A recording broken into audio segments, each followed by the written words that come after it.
Olá, o programa 40 Minutos está no ar, aqui pela sua Foz TV.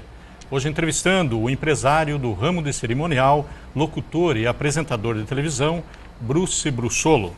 Bruce, seja bem-vindo ao 40 Minutos. Você que é uma pessoa bastante conhecida na cidade.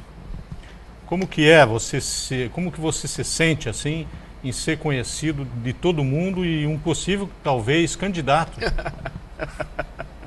Começou bem, hein? Começou super bem. Não, na verdade o prazer é meu estar aqui com você, Heitor. Eu já acompanho esse programa há bastante tempo, assim, e quando você me abriu a oportunidade para vir falar aqui com o teu pessoal, os teus telespectadores, eu achei assim, poxa, é uma responsabilidade muito grande. Eu trabalho nesse ramo de cerimonial, trabalho em rádio já há muito tempo, vim do rádio já há mais de 20 anos. Há mais de 20 anos, desde 1986, quando eu comecei em Apucarana ainda, na Cultura FM lá. Você nasceu lá? Não, eu nasci em Alvorada do Sul. Alvorada do Sul fica uma cidade perto de Londrina, né? Perto aqui de Londrina, aqui no Paraná mesmo, ali bem próximo a Londrina, Porecatu, próximo à Represa, perto do Rio, coisa boa. Mas era uma cidade pequena, não me dava a oportunidade de ser aquilo que eu queria ser, que era ser locutor de rádio, né? E meu pai jogava bola e toda vez que ele ia no estádio tinha a oportunidade de ter uma transmissão de rádio, eu, em vez de ficar assistindo o pessoal jogando bola, eu ficava olhando pro locutor lá. Você ficava assistindo o locutor, ficava de costa pro campo? E me encantava muito aquilo, sabe? Me encantava bastante. Falei, poxa, um dia eu vou conseguir chegar nisso aí. E batalhei muito aí até chegar e conseguir, né? Comecei com 17 anos. Mas você começou transmitindo futebol? Não comecei. Eu particularmente não gostava muito de futebol. Não me chama a atenção. Embora eu admire bastante, principalmente o locutor que apresenta e que narra um futebol, que passa emoção, eu não queria aquilo para mim. Eu queria uma outra coisa. Eu queria trabalhar numa rádio, queria tocar música, queria conversar com o ouvinte, queria fazer tudo diferente. Então, eu tive que batalhar muito por isso. E você fez isso durante quanto tempo? Assim, trabalhando numa rádio, como DJ também, quem sabe? Como DJ, com certeza. No início, a gente era disc jockey, né? Era o DJ, basicamente, que deu origem hoje aos DJs de boates, né? Que muitos deles vieram do rádio. Sim. Hoje não, hoje a moçada já não necessariamente fala numa apresentação ou quando ele está fazendo lá umas viradas e tal. Então, no passado, ali, éramos conhecidos não como os locutores, mas como DJ. Que as FMs, elas estavam ali no começo dos anos 80, ou nos anos 80, elas começaram realmente a sair do elevador e passaram a ser referências, né? Até então era só rádios AMs. E as FMs, quando começaram com aquela coisa da qualidade, poxa vida, eu quando comecei a ouvir FM, eu falei, era isso que eu queria para mim. Tocar música, conversar com o ouvinte, alegria, era esse mote que a gente queria fazer, né? E eu comecei dessa maneira, né? Sim, 99% dos meus entrevistados vieram para Foz do Iguaçu para trabalhar na Itaipu. Você também veio? Não, eu na verdade, assim, depois que eu fui de Apucarana, eu fui para Itajaí e Balneário Camboriú, em Santa Catarina. Em Itajaí eu estava trabalhando na Antena 1. Logo depois da Antena 1, eu comecei a trabalhar também na RCE, que era uma rede de comunicações Eldorado, que transmitia a programação da Bandeirantes e eu apresentava o jornal. Fui lá, fiz um teste, só, poxa, legal, você pode apresentar o jornal. Eu apresentava o jornal e um programa que entrava em rede estadual, que era o Bola em Jogo, que era, na verdade, assim, apresentava os lances do time do Marcílio Dias e tal. Eu, então, fazia a locução na rádio à tarde, mas no meio-dia eu apresentava o jornal. Então, era essas duas coisas. Aí trabalhei muitos anos lá, né? Então, de 87 até 92 eu trabalhei lá. E aí, na época, eu recebi um convite para vir para Foz do Iguaçu, vim para cá, assim, meio na cara e na coragem, para trabalhar na época na Cultura FM, que hoje é a 97, né? Sim. E a gente enfrentou e, graças a Deus, foi, acho que uma das melhores coisas que eu fiz na minha vida foi ter vindo para Foz do Iguaçu, mas eu não vim para trabalhar na Itaipu, mas hoje eu trabalho também com a Itaipu, né? Mas você, então, não se arrepende de ter vindo, nem de ter largado a televisão. E em Foz do Iguaçu, você chegou a fazer televisão? Fiz. Em 93, quando eu cheguei aqui, foi em março que eu comecei aqui na rádio, aí o pessoal da TV Naipi estava com um projeto de apresentar um programa chamado Mercado Imobiliário. Lembra disso? O mercado imobiliário estava em ascensão na cidade. E aí eles falaram, poxa, vamos lá, vamos fazer um teste. Quem arrumou para mim na época ainda foi o Alan Weston, né? O doutor Alan, que também era locutor. E ele apresentava o jornal comigo, junto com a Néa Risse, né? Sim. E a gente fazia lá um jornal e eu apresentava o mercado imobiliário, que foi um projeto novo. Então, em agosto de 93, meu filho, hoje com 15 anos, ia fazer um aninho, mas ele ainda morava lá em Santa Catarina. Em agosto de 93, 2 dias antes do aniversário dele, eu comecei a fazer o mercado imobiliário aqui. Com a cara e com a coragem, e aí ficou um tempão lá, e aí a coisa fluiu bem.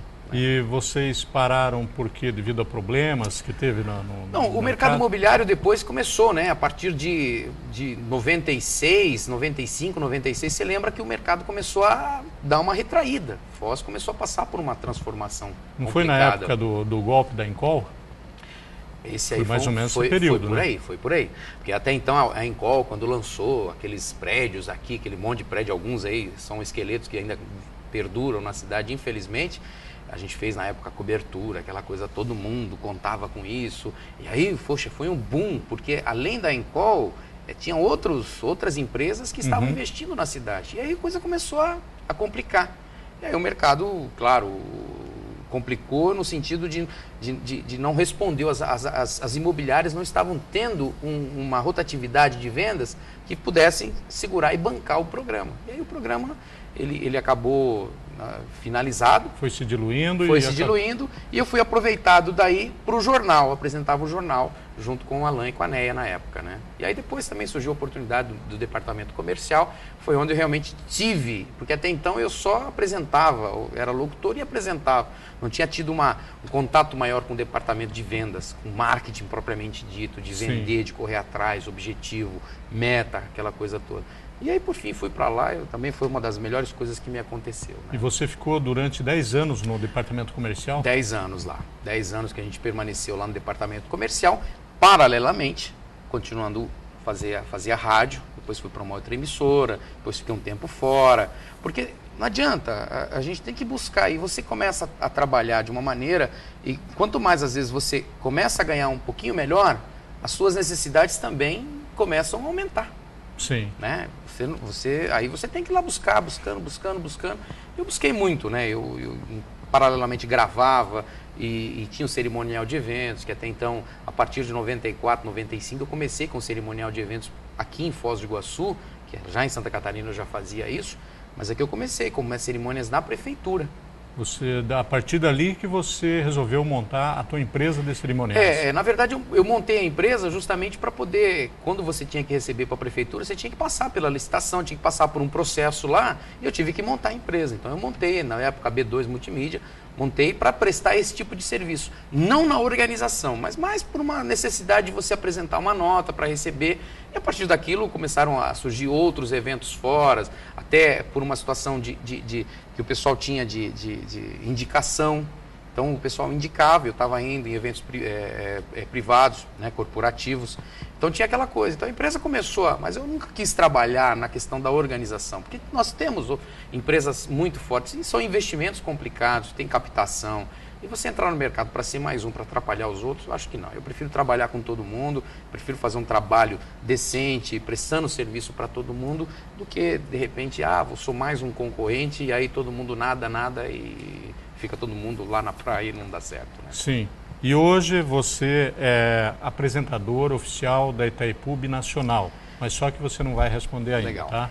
Vamos deixar para o próximo bloco, que nós vamos para o intervalo comercial e voltaremos logo em seguida com o programa 40 Minutos.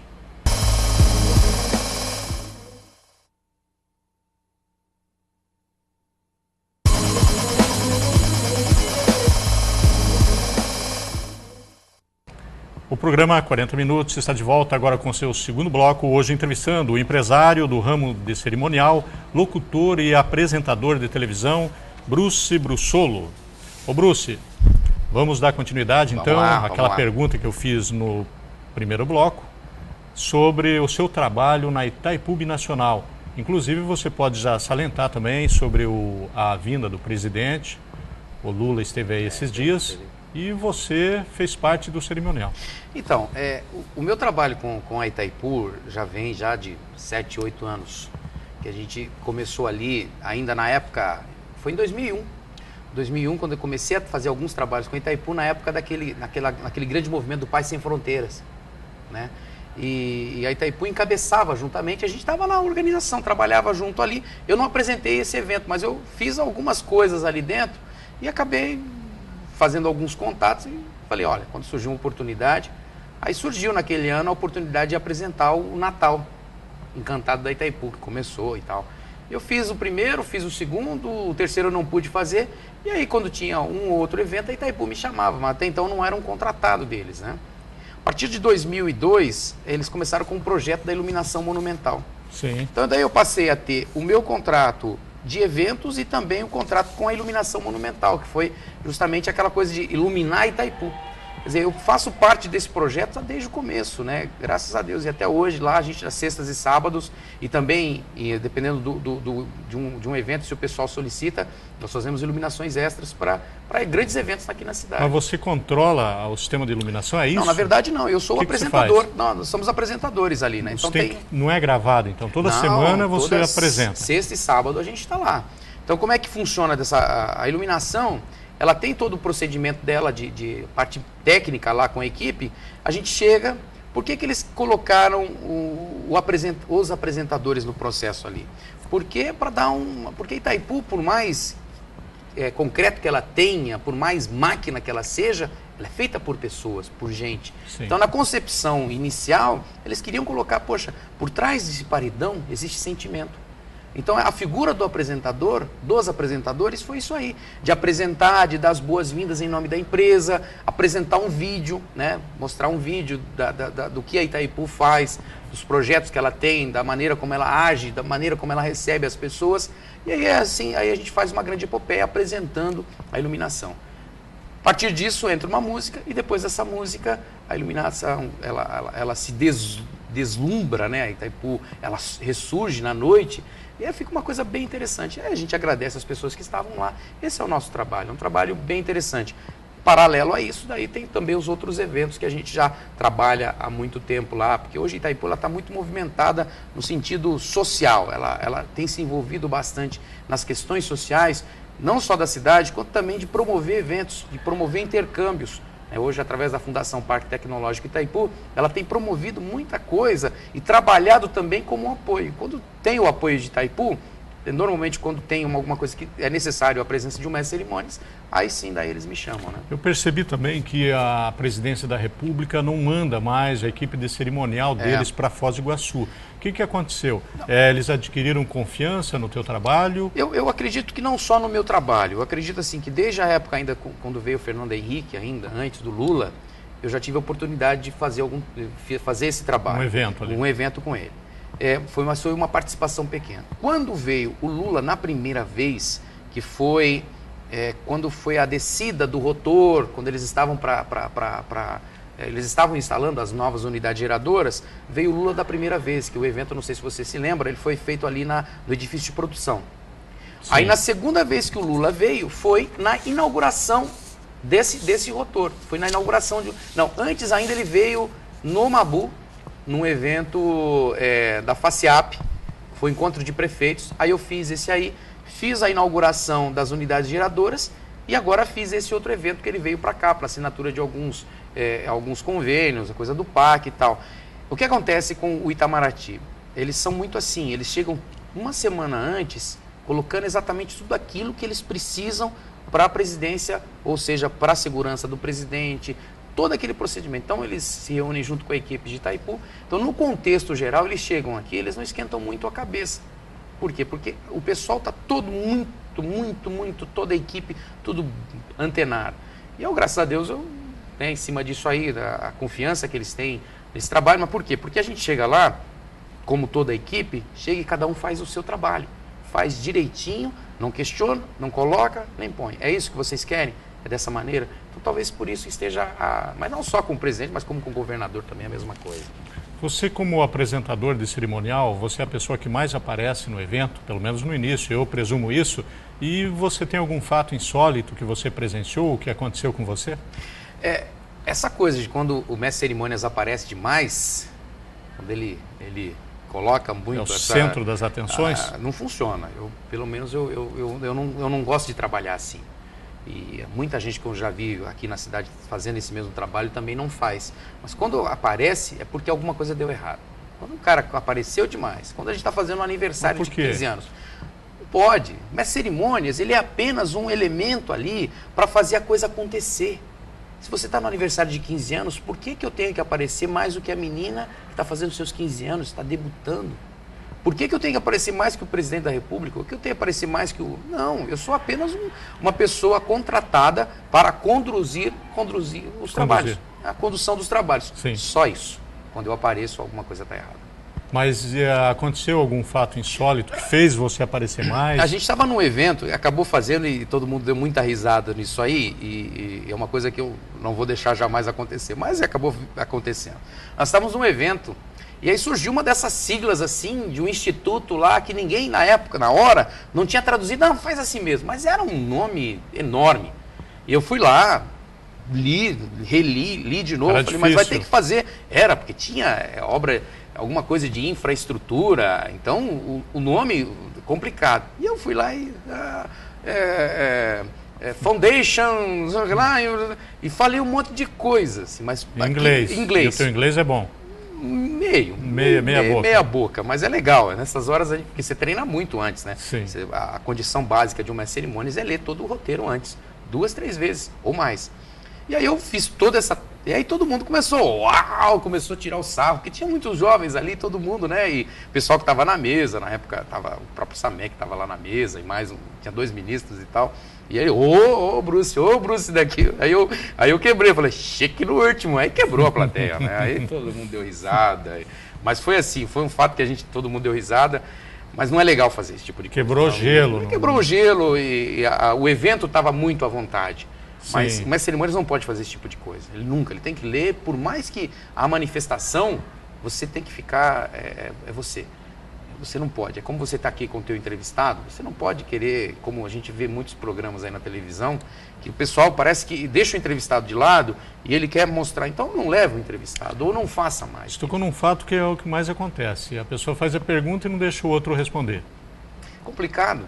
E daí, você veio da onde? Olha, não, mas você veio mesmo, né? E assim vai. É complicado. Eu acho que a gente tem as maneiras. São várias as maneiras que a gente pode chamar a atenção.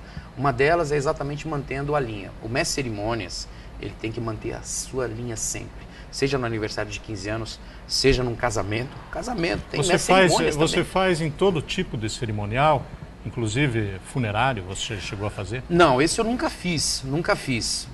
Eu acho que não tem, não acredito que tenha esse tipo de coisa. Nessas horas, acho que se menos faz, se fala. Mas se fosse convidado, você faria? Não sei. Eu não pode ser. Eu sou um profissional. Ou você tem uma empresa. O que tua empresa se propõe a fazer? A minha empresa, o que acontece hoje? O trabalho todo dela, que depois nós vamos entrar nesse assunto, hoje é assim. Ela é uma empresa de eventos, só que ela não organiza eventos. Mas quando você precisa de um cerimonial, se você de repente, poxa, eu preciso de um cerimonial do apresentador, mas eu preciso fazer um texto, como eu colaboro com muitas empresas aí, eu tenho exatamente toda a vivência para poder fazer isso aí.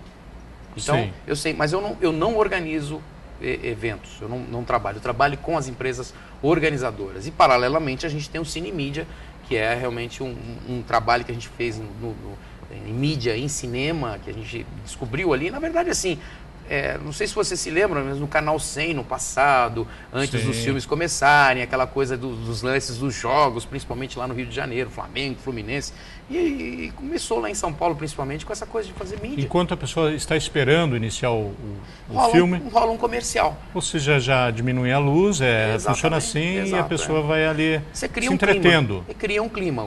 Em vez da pessoa estar lá ouvindo alguma coisa, ela está assistindo alguma coisa.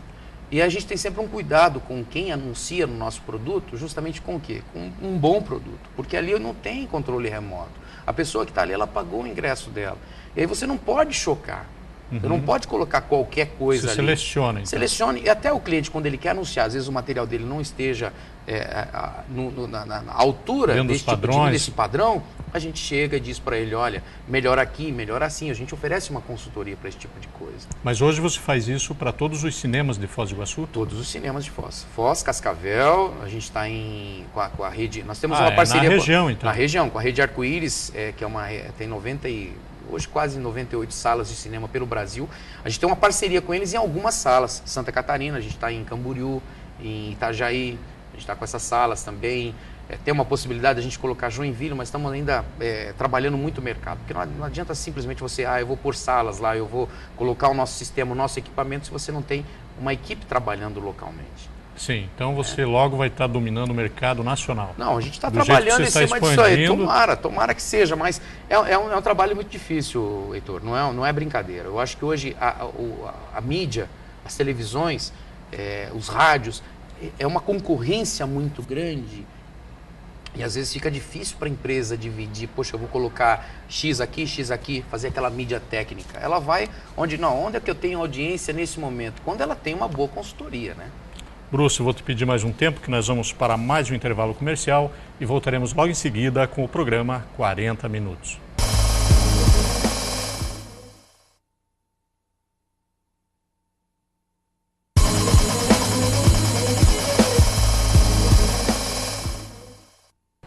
O programa 40 Minutos está de volta agora com seu terceiro e último bloco, hoje entrevistando o empresário do ramo de cerimonial, locutor e apresentador de televisão, Bruce Brussolo.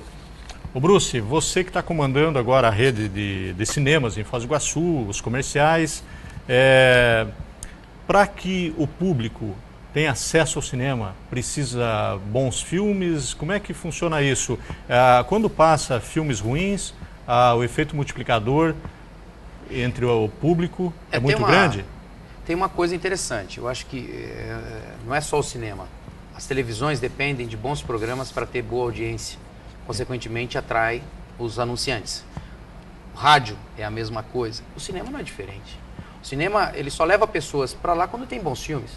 Só que assim, nós temos gosto para tudo. Ainda bem. Então, hoje o cinema mantém uma média de público porque as pessoas, elas vão, mas aquele filme não foi bem comentado, de repente você não gostou. Não, mas eu gostei. E assim vai, e a coisa vai movimentando, mas a situação, por exemplo, hoje, que nós temos aqui em Foz do Iguaçu, temos as salas do Boulevard, que são 4 boas salas, e as 4 salas do Cineplex, que é no novo shopping, né? E pertencente basicamente ao mesmo grupo. Só que é uma briga incessante, diária, complicada, porque são 8 salas que eles têm que administrar para levar o seu público. Então a cidade está muito bem servida. E o que é mais interessante é que a maioria dos filmes que tem lançamento nacional ou mundial, muitos deles já chegam a Foz do Iguaçu. É uma ou outra cópia que não vem para cá, mas ela não vem, 2, 3 semanas depois ela já está aqui. Mas não depende do cinema, mas não veio aquela cópia, não veio porque às vezes a própria distribuidora não acreditou no filme. A própria distribuidora? Não acreditou. Por quê? Porque exatamente qual é essa medição que eles fazem? É o lançamento nos Estados Unidos. Poxa, se lançou nos Estados Unidos, a coisa não foi como eles imaginavam, aí eles trazem para cá, fazem menos cópias, porque cada cópia dessa... Mas a nossa cultura tupiniquim não dá para considerar com o lado cultural deles. Eles consideram, tudo é número, tudo é estatística. Então, se você abriu lá nos Estados Unidos, compensação, muita coisa que abre nos Estados Unidos, eles fazem trocentas mil cópias do filme, vem para o Brasil, muita coisa não acontece. Quantos filmes que foram bem comentados lá fora, aquela coisa toda, chegou aqui na cidade ou chegou no Brasil, não chamou atenção. Como teve muita coisa também que ninguém acreditava e levou grandes públicos. Sim. E tem tido bons lançamentos? Tem tido bons lançamentos. Agora nós temos lá, está em cartaz agora, o Rambo 4, que é uma boa opção, está lá em cartaz no Boulevard. Está em cartaz no Cineplex o 10 Mil Antes de Cristo, que é um filme muito legal. É uma coisa filme assim, é um épico que parece que a humanidade se acaba e ela retoma, mas ela retoma como na Idade da Pedra. E as grandes brigas, aquela coisa, e está em cartaz, é um filme legal. E esse filme em que está o Indiana Jones em Foz do Iguaçu? Pois é, o ano passado eles estiveram aqui nas Cataratas gravando cenas ali. Então ninguém entendeu o porquê, de que maneira. Aí tem, inclusive eu trouxe um trailer aí, muito legal. Vamos ver se dá para colocar aí. Está na tela já. Está na tela, está ali. Steven Spielberg, Lucasfilm. E aí você tem várias partes aí do filme que mostra a volta do Indiana Jones. Olha só, o contexto do filme para buscar realmente o estudo das civilizações, aquela coisa toda, pilhar às vezes, né, as grandes riquezas, né? Uma entrevista que ele fala, inclusive, na Isto É, que fala, poxa, mas ele é o herói. Mas ele é o herói que às vezes ele vai lá e pega artefatos históricos daqueles países. Mas ele é culturalmente e às vezes ele é politicamente incorreto no contexto. Mas aí, você gostou do filme e recomenda? Olha, na verdade, assim, esse filme que nós estamos vendo é um trailer. E tem uma parte que daqui a pouquinho vai mostrar, uma parte que ele está saindo, está sendo perseguido dentro da mata. E aí onde eles mostram uma parte das cataratas do Iguaçu. Mas ela aparece você vai bem? Ver. Não, aparece bem, imagina. Aquela foto é inconfundível.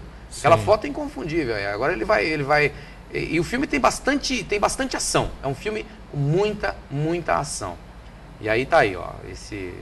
Aí já entra nas cataratas. Aí, ó. Viu ali? Realmente. Mas imagina, olha só. Imagina quanta coisa... Quanta gente vai ver isso aí? E essa imagem das cataratas, ela é inconfundível.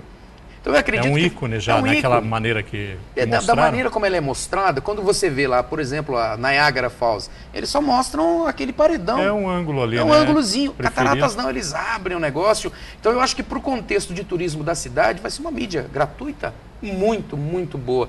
Que eu tenho certeza vai ser, assim, para a cidade, para o turismo, para essa ação que as pessoas do turismo estão fazendo, vai ser importante. E nós vamos ter aqui na cidade. Mas começa quando esse filme? Esse é agora em maio.